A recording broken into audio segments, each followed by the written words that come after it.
We look for three things when we hire people. We look for intelligence, we look for initiative or energy, and we look for integrity. And if they don't have the latter, the first two will kill you. Because if you're going to get somebody without integrity, you want them lazy and dumb. I mean, you don't want them smart and energetic. So it's that third quality, but everything about that quality is your choice. You know, you can't change the way you are wired much, but you can change a lot of what you do with that wiring. And it's the habits that you generate now on those qualities, or those negative qualities. I mean, the person who always, claims credit for things they didn't do, that always cuts corners, that you can't count on. I mean, in the end, those are habit patterns. And the time to form the right habits is when you're your age. I mean, it doesn't do me much good to get golf lessons now. If I'd gotten golf lessons when I was your age, I might be a decent golfer. But someone once said the chains of habit are too light to be felt until they're too heavy to be broken. And I see that all the time. I see people with habit patterns that are self-destructive when they're 50 or 60, and they really can't change them. They're imprisoned by that. But you're not imprisoned by anything. So when you write down the qualities of that person that you'd like to buy 10% of, look at that list and ask yourself, is there anything on that list I couldn't do? And the answer is there won't be. And when you look at the person you sell short and you look at those qualities that you don't like, if you see any of those in yourself, egotism, whatever it may be, selfishness, you can get rid of that. I mean, that is not ordained. And if you follow that, and Ben Franklin did this, and my old boss Ben Graham did this at early ages in their young teens. Ben Graham looked around and he said, who do I admire? And he wanted to be admired himself, and he said, why do I admire these other people? And he said, if I admire them for these reasons, maybe other people will admire me if I behave in a similar manner. And he decided what kind of a person he wanted to be. Yes. I have an old-fashioned belief that I should expect to make money in things that I understand. And when I say understand, I don't mean understand, what the product does or anything like that. I mean understand what the economics of the business are likely to look like 10 years from now or 20 years from now. I know, in general, what the economics of, say, Wrigley chewing gum will look like 10 years from now. The internet isn't going to change the way people chew gum. It isn't going to change which gum they chew. If you own the chewing gum market in a big way, and you've got Double Mint and Spearmint and Juicy Fruit, those brands will be there 10 years from now. So I can't pinpoint exactly what the numbers are going to look like on Wrigley, but I'm not going to be way off if I try to look forward on something like that. That evaluating that company is within what I call my circle of competence. I understand what they do, I understand the economics of it, I understand the competitive aspects of the business. There can be all kinds of companies that have wonderful futures, but I don't know which ones they are. I've given talks in the past where I carry with me a 70-page, tightly printed list, and it shows 2,000 auto companies. Now, if at the start of the 20th century, you had seen what the auto was going to do to this country, the impact it would have on the lives of then your children and grandchildren and so on. It transformed the American landscape.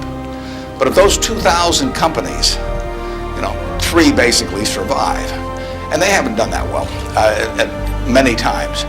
So how do you pick 3 winners out of 2,000? I mean, it's not so easy to do. It's easy when you look back, but it's not so easy looking forward. So you could have been dead right on the fact that the auto industry, in fact, you probably couldn't have predicted how big an impact it would have.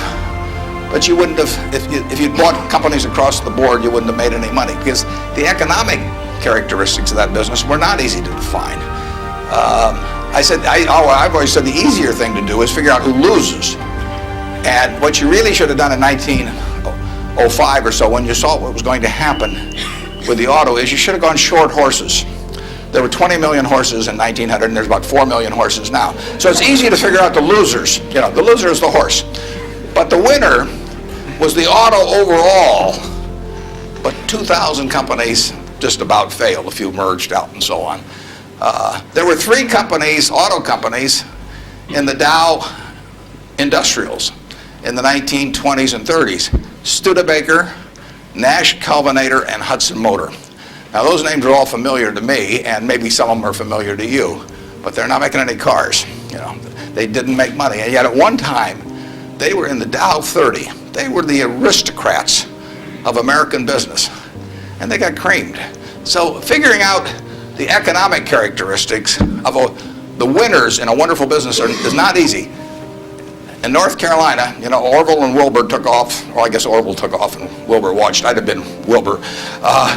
But if you could have seen the future of the airline business from that point forward and how that would transform things, you know, it would have blown you away. And it's excited people, incidentally, ever since.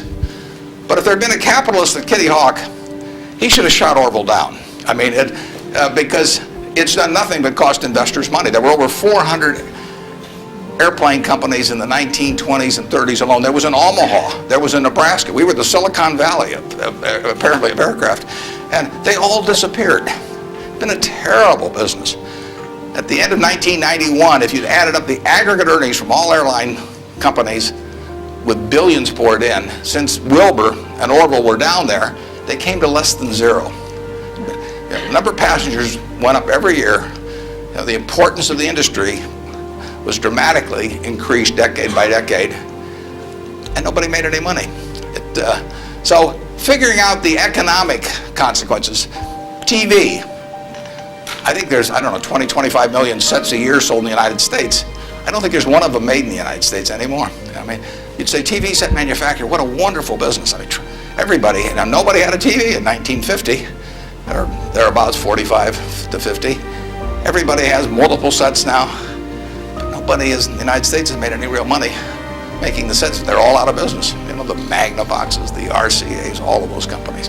Radio was the equivalent of the 20. Over 500 companies making radios in the 1920s. Again, I don't think there's a U.S. radio manufacturer at the present time.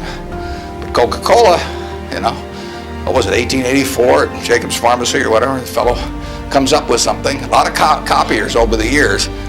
But now you've got a company that is selling roughly 1.1 billion 8-ounce servings of its product, not all Coke, Sprite, and some others, daily throughout the world 117 years later. So understanding the economic characteristics of a business is different than predicting the fact that an industry is going to do wonderfully. So when I look at the internet businesses, or I look at tech businesses, I say this is a marvelous thing, and I love to play around on the computer, and I order my books from Amazon and all kinds of things, but I don't know who's going to win. And unless I know who's going to win, I'm not interested in investing. I'll just play around on the computer. The only reason for making an investment and laying out money now is to get more money later on, right? That's what investing is all about. Now, when you look at a stock, when you look at a bond, assuming it's the United States government bond, it's very easy to tell how much you're going to get back. It says it right on the bond. It says when you get the interest payments, it says when you get the principal. So it's very easy to figure out the value of a bond. It can change tomorrow if interest rates change, but the cash flows are printed on the bond. The cash flows aren't printed on a stock certificate. That's the job of the analyst, is to print out, change that stock certificate, which represents an interest in the business, and change that into a bond and say, this is what I think it's going to pay out in the future. When we buy, some new machine for Shaw to make carpet, that's what we're thinking about, obviously, and you all learn that in business school. But it's the same thing for a big business. If you buy Coca-Cola today, the company is selling for about $110 to $15 billion in the market. The question is, if you had 110 or 15 billion, you wouldn't be listening to me, but I'd be listening to you incidentally. But the question is, would you lay it out today to get what the Coca-Cola company is going to deliver to you over the next 200 or 300 years? The discount rate doesn't make much difference as you get further out. And that is a question of how much cash they're going to give you. It isn't a question of, it isn't a question about how many analysts are going to recommend it, or what the volume in the stock is, or what the chart looks like, or anything. It's a question of how much cash it's going to give you. That's the only reason. It's true if you're buying a farm. It's true if you're buying an apartment house. Any financial asset, oil in the ground, you're laying out cash now to get more cash back later on. And the question is how much are you going to get, when are you going to get it, and how sure are you?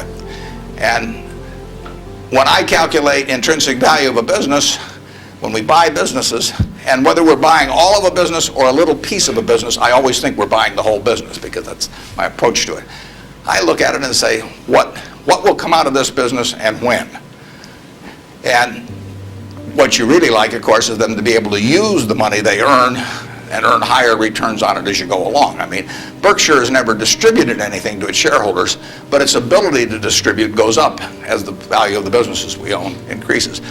We can compound it internally, but the real question is, Berkshire selling for, we'll say, 105 or so billion now.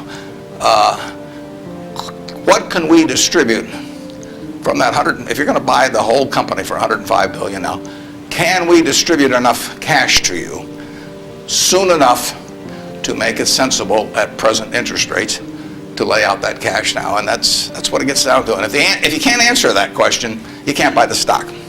You would be better off if when you got out of school here, you got a punch card with 20 punches on it. And every financial decision you made, you used up a punch.